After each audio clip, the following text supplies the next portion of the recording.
नमस्कार, रात के 10 बज चुके हैं। एबीपी न्यूज पर हाजिर हूं मैं रुमाना इसार खान और आज का सत्य वचन एक सवाल के साथ है।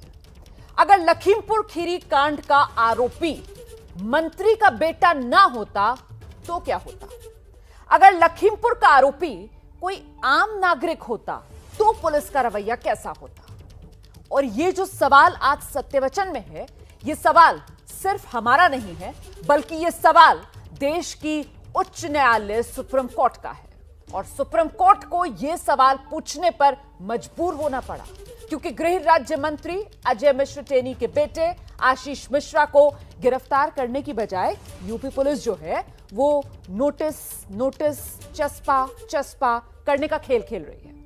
समन किया गया था मंत्री जी के बेटे को, समन पहुंचने के बावजूद वो थाने नहीं पहुंचे। अच्छा, चर्चाएं खूब गर्म रही कि साहब वो तो फरार हो गए। हालांकि बाद में उनके मंत्री पिता बताते हैं कि वो घर पर है। पुलिस को तो मानो इस मामले में कुछ पता ही नहीं है। तो कुल मिलाकर लखीमपुर में पुलिस की कार्रवाई ऐसी है कि सुप्रीम कोर्ट तक की थ्योरियां तन गई हैं और सुप्रीम कोर्ट की तरफ से सवाल दागे गए। गृह राज्य मंत्री का बेटा ही जब अपराधी हो, पुलिस के दामाद जैसा उससे व्यवहार हो, तो अपराधियों को पकड़ेगा कौन? आज उनको अभी तक अरेस्ट नहीं किया गया, तो आज वो पता चला है कि नेपाल के रास्ते में निकल गया है। ये हमारे साथ सरकार ने बहुत बड़ा धोखा किया, प्रशासन ने बहुत बड़ा धोखा किया है। वो कहीं गए नहीं गए, शेखपुरा कोठी के अपने आवास पर वो उपस्थित हैं, अभी भी उपस्थित हैं। चाहे सरकार तो ये दुश्मन पर उतार लेती है, मतलब क्या है, ऊपर से उतार लेती है चाहे तो। समय बाहर है और जैसे ही आएगा सबसे पहले एसआईटी टीम के सामने पेश होगा। बीजेपी की सरकार, बीजेपी के लोग फरार करा रहे हैं। मुझे बताइए, हत्या के ऐसे कितने मुकदमे हैं जहां पुलिस आरोपी को, हत्या के आरोपी को पेश होने का नोटिस देती? इतना सवाल क्यों है? देश के गृह राज्य मंत्री हैं टीनी महोदय। जी हाँ, सियासत में ये बवाल क्यों है? परिवार के लोग न्याय चाहते हैं, परिवार के लोग न्याय चाहते हैं। इतना हंगामा क्यों है? इतना पॉलिटिकल ड्रामा क्यों? गृह राज्य मंत्री का बेटा ही जब अपराधी हो और पुलिस उससे पुलिस के दामाद जैसा व्यवहार करे, तो अपराधियों को पकड़ेगा कौन? फकत एक गिरफ्तारी का ही तो सवाल है, मगर उस सवाल के ख्याल को अपने जहन में जीने की हिम्मत तक उत्तर प्रदेश की जांबाज पुलिस नहीं कर पा रही। अलबत्ता आशीष मिश्रा के नाम पर लखीमपुर के मामले में नोटिस पर नोटिस लगा रही है। और ये हम नहीं, आज खुद देश की सर्वोच्च अदालत ने कह दिया कि जो हो रहा है वो ठीक नहीं। सुप्रीम कोर्ट ने पूछा कि अगर आरोपी कोई आम आदमी होता तो क्या उसके प्रति पुलिस का यही रवैया होता? चीफ जस्टिस की अध्यक्षता वाली बेंच ने पुलिस को तेज कार्रवाई का निर्देश दिया। यह संकेत भी दिए कि जांच किसी और संस्था को सौंपी जा सकती है। सुप्रीम कोर्ट की तरफ से पूछा गया वो सबसे अहम सवाल यही कि धारा 302 के तहत आरोपित किसी सामान्य व्यक्ति के साथ उत्तर प्रदेश की पुलिस का क्या यही रवैया होता? अरे ये तो वो उत्तर प्रदेश की पुलिस है जो अपराधियों को घसीटकर थाने ले आती है, कई तो तख्तियां लटका कर आती है। आज उसी पुलिस की ऐसी क्या मजबूरी हो गई जो लखीमपुर के मामले में गृह राज्य मंत्री अजय मिश्रा के बेटे को हाथ लगाने तक से डर रही है, नोटिस लगाकर अनुरोध कर रही है। इस वक्त मौजूद हैं लखीमपुर में आशीष मिश्रा के घर पे। आज उनको पुलिस के सामने हाजिर होना था लेकिन नहीं पहुंचे हैं, तो अब पुलिस एक नया नोटिस लेकर के आई है। पहले एक नोटिस लगाया गया था 8 तारीख का, और ये देखिए ये दूसरा एक नोटिस है जो चस्पा करने के लिए पुलिस के जो जवान हैं वो पहुंचे हुए हैं आशीष मिश्रा के घर पर। और देखिए यहाँ पर जो है, जो पहला नोटिस लगा हुआ था उसके बाद में ही एक दूसरा नोटिस भी लगाया जा रहा है। ये नोटिस की कॉपी में साफ तौर पर लिखा हुआ है कि 9 तारीख को सुबह 11 बजे अपराध शाखा कार्यालय पुलिस लाइन के सामने व्यक्तिगत रूप से उपस्थित होकर अपना पक्ष प्रस्तुत करना होगा। और बाकायदा ये नोटिस एक और कॉपी लगाई गई है। और ये अपने आप में बड़ा अद्भुत मामला है, क्योंकि आमतौर पर तो पुलिस आरोपी को गिरफ्तार करके ले जाती है, यहाँ 302 की संगीन धारा में नामजद आरोपी के लिए नोटिस पर नोटिस चिपकाई जा रही है। कहा जा रहा है कि आ जाइए थाने में। मानो पुलिस मंत्री जी के बेटे के सजदे में अनुरोध कर रही है और इस बात पर सुप्रीम कोर्ट के तेवर तल्ख हो गए। सुप्रीम कोर्ट ने पूरे मामले को संज्ञान में लेते हुए गुरुवार को यूपी सरकार से स्टेटस रिपोर्ट देने को कहा था।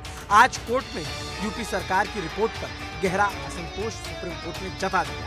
मुख्य न्यायाधीश एन.वी. रमन्ना, जस्टिस सूर्यकांत और जस्टिस हिमा कोहली की बेंच ने कहा, ये समझ से परे है कि पुलिस आरोपी से अनुरोध क्यों कर रही है कि वो खुद उसके सामने पेश हो। और वाकई सुप्रीम कोर्ट की ये चिंता, ये सवाल बिल्कुल जायज है, क्योंकि बाकी अपराधियों के लिए तो कोई और रवैया होता है और मंत्री के बेटे के लिए मोहलत और मेहरबानी की ये कारस्तानी पुलिस की तरफ से क्यों? सवाल तो उठना लाजमी है और विपक्षियों ने सवालों की धार दो तरफा करके सरकार को चुभा दिया। एक अपराधी को पुलिस निमंत्रण दे रही है कि मेरे पास आकर मेरे से बात करिए। कभी देखा है आपने? किस देश में देखा, बताइए? कौन से केस में देखा है कि अपराधी को समन्स द्वारा निमंत्रण दे दिया जा रहा है कि आप आके हमसे बात करिए? पुलिस उसको गिरफ्तार क्यों नहीं करती? मुझे तो कर लिया था ना बगैर एफआईआर के, मुझे तो 3 दिन कैद कर लिया था, तो उसको क्यों नहीं कर सकते? अजय टेनी महोदय जो हैं, इनका बेटा हत्या का आरोपी है और उत्तर प्रदेश की पुलिस क्या कर रही है? उत्तर प्रदेश की पुलिस उसे दामाद बनाकर नोटिस थमा रही है कि आपसे हाथ जोड़कर विनती है हत्या के आरोपी महोदय, आप आइए और हो सके तो तकलीफ लेकर पुलिस स्टेशन में तशरीफ ले आइए। मुझे बताइए, हत्या के ऐसे कितने मुकदमे हैं जहां पुलिस आरोपी को, हत्या के आरोपी को पेश होने का नोटिस देती है? जाते हैं, हथकड़ी लगाकर पकड़कर ले आते हैं। सच्चाई है। तो यहां पर क्योंकि इसलिए कि वो मोदी जी के मंत्री का बेटा है, मोदी जी ये इसलिए हो रहा है। जब तक गृह राज्य मंत्री का इस्तीफा नहीं होगा तब तक इन पीड़ित परिवारों को न्याय नहीं मिल पाएगा। सबसे ज्यादा भरोसा सरकार पे था कि सरकार न्याय देगी, लेकिन आज न्याय नहीं मिल रहा है और ये पहली बार फरार नहीं हुए हैं। सरकार फरार कराती है, बीजेपी की सरकार, बीजेपी के लोग फरार करा रहे हैं। ये सरकार लोकतंत्र का गला घोट रही है। ये सरकार कोई आवाज उठा रही है, उसकी आवाज को बंद कर रखना चाहती है। और आरोपों की बौछार के बीच सवाल उत्तर प्रदेश की पुलिस और सरकार दोनों पर उठ रहे हैं, क्योंकि पहली बात तो हाजिर होने की नोटिस लगाई जाती है, दूसरी बात आशीष मिश्रा और मोनू भैया हाजिर नहीं होते। तो सवाल उठने लगा कि क्या पुलिस इतनी लाचार है कि वो एक आरोपी को ढूंढ नहीं पा रही या फिर जानबूझकर हाथ नहीं लगा रही? सवाल तो सुप्रीम कोर्ट तक में यही पूछा जा रहा है। यूपी सरकार की तरफ से पेश वरिष्ठ वकील हरीश साल्वे ने पुलिस का बचाव करते हुए कहा, मामले में गोली लगने से मौत की शिकायत दी गई, लेकिन पोस्टमार्टम में इसकी पुष्टि नहीं हुई। आरोपी को कल सुबह 11 बजे तक पेश होने का समन दिया गया है। अगर वह पेश नहीं होता तो कानून अपना काम करेगा। इस पर चीफ जस्टिस रमन्ना ने तीखी टिप्पणी करते हुए कहा, पोस्टमार्टम तक का इंतजार क्यों किया गया?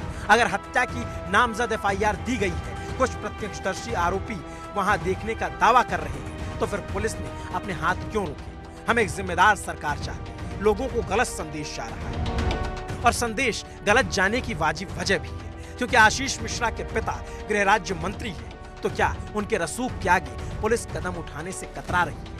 और पूछा तो ये भी जा रहा है कि आखिर पुलिस उन तक पहुंच क्यों नहीं पा रही है? पूरी तरह से हम सारे साक्ष्य हमारे पास हैं, हमने सारे साक्ष्यों को संकलित कर लिया है और जैसे ही वो कहेंगे वो जाकर के कहेंगे। और हमारे बेटे की जहाँ तक बात है, वो कहीं गए नहीं गए, सहपुरा कोठी के अपने आवास पर वो उपस्थित हैं, अभी भी उपस्थित हैं। अगर आप सबको विश्वास ना हो तो लखीमपुर चलो, सबको चाय पिलवाते हैं। मंत्री महोदय कहते हैं उनका बेटा घर में ही है, वो फरार नहीं है, कहिए तो साथ में चाय पिला लाए। लेकिन उसके बावजूद पुलिस घर के बाहर नोटिस लगाकर चली जाती है, लेकिन पुलिस घर के अंदर घुसने की हिम्मत नहीं कर पाती। एक तरफ लखीमपुर पुलिस नोटिस पर नोटिस चिपका रही है और उसी लखीमपुर की पुलिस इसी घर पर पहरा भी दे रही है। मैं उनके इस आलीशान कोठी के बाहर खड़ा हूं, जहां आप देख सकते हैं कि पुलिसकर्मी बैठे हैं, कई सारे सुरक्षाकर्मी अंदर तैनात किए गए हैं और यही आशीष मिश्रा की दावे किए जा रहे हैं उनके पिता की ओर से कि आशीष मिश्रा कहीं भी नहीं गया बल्कि इसी घर में है। हैरानी की बात यह भी है कि एक के बाद एक नोटिस यहाँ पर लगाए जा रहे हैं और इसको रिसीव करने वाला कोई नहीं है और तब भी ये कहा जा रहा है कि आशीष मिश्रा कहीं नहीं गए, इस घर के ही भीतर है। तो फिर एक तरफ मंत्री जी का घर में होने का बयान और दूसरी तरफ सत्यवचन दिखाती ये रिपोर्ट। वो कहते हैं बेटा घर पर है और स्थिति ये कि घर पर नोटिस लेने वाला तक कोई नहीं और शायद इसीलिए सुप्रीम कोर्ट के चीफ जस्टिस रमन्ना को कहना पड़ गया। सवाल ये है कि हम आम नागरिकों को क्या संदेश दे रहे हैं। इसके बाद कोर्ट ने यूपी सरकार की तरफ से गठित एसआईटी पर भी कड़ी टिप्पणी कर दी। कोर्ट ने कहा आपकी एसआईटी में कौन है? सब स्थानीय अधिकारी है। यही दिक्कत है, जो अधिकारी काम नहीं कर रहे हैं उन्हें तुरंत हटाइए। सुप्रीम कोर्ट के सख्त तेवरों का अनुमान लगाते हुए यूपी सरकार ने देश के सबसे बड़े वकीलों में शामिल हरीश साल्वे को मैदान में उतारा, लेकिन कोर्ट की तीखी टिप्पणियों के आगे साल्वे भी रक्षात्मक मुद्रा में आ गए। उन्हें भी ये कहना पड़ा कि इस मामले में जो जरूरी कार्रवाई होनी चाहिए थी वो अब तक नहीं हो पाई है।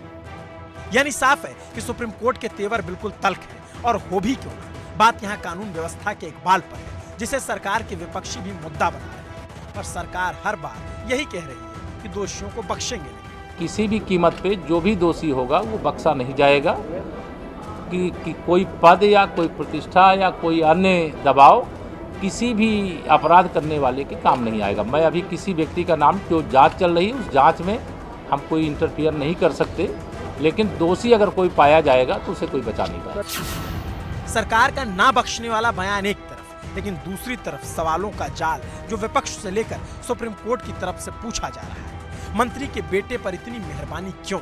गोरखपुर मामले में एक भी आरोपी जो पुलिस वाले हैं गिरफ्तार अब तक नहीं हो पाए। फरार आईपीएस अधिकारी मणिलाल पाटीदार को अब तक पुलिस खोज नहीं पाई है और अब आशीष मिश्रा के सामने पुलिस का ये लचर रवैया। वाकई सवाल तो गंभीर है कि क्या कानून देश में सबके लिए बराबर है? आज उनको अभी तक अरेस्ट नहीं किया गया, तो आज वो पता चला है कि नेपाल के रास्ते में निकल गया है। ये हमारे साथ सरकार ने बहुत बड़ा धोखा किया, प्रशासन ने बहुत बड़ा धोखा किया है। ये हमें बर्दाश्त नहीं हो रहा है, हमारे से बिल्कुल बर्दाश्त नहीं हो रहा है। तो आज की तारीख में इस पूरे मामले का सत्यवचन यही है कि सिस्टम को मुंह चिढ़ाता हुआ नजर आ रहा है मंत्री जी का रसूख। इसी वजह से तो सुप्रीम कोर्ट को यह सवाल पूछना पड़ा कि आरोपी को पेश होने का अनुरोध क्यों? आरोपी अगर आम नागरिक होता तो भी क्या यही रवैया होता उसके खिलाफ? आतंकवादियों को मुंह तोड़ जवाब देते हुए एक आतंकवादी को ढेर कर दिया। बताया जा रहा है कि हमला श्रीनगर के रामबाग इलाके में हुआ। इस हमले में 2 आतंकवादी शामिल थे, जिनमें से एक आतंकवादी मार गिराया गया। एक आतंकी फिलहाल फरार बताया जा रहा है। मारे गए आतंकवादी का नाम आकिब बशीर है। इसका संबंध लश्कर-ए-तैयबा से है।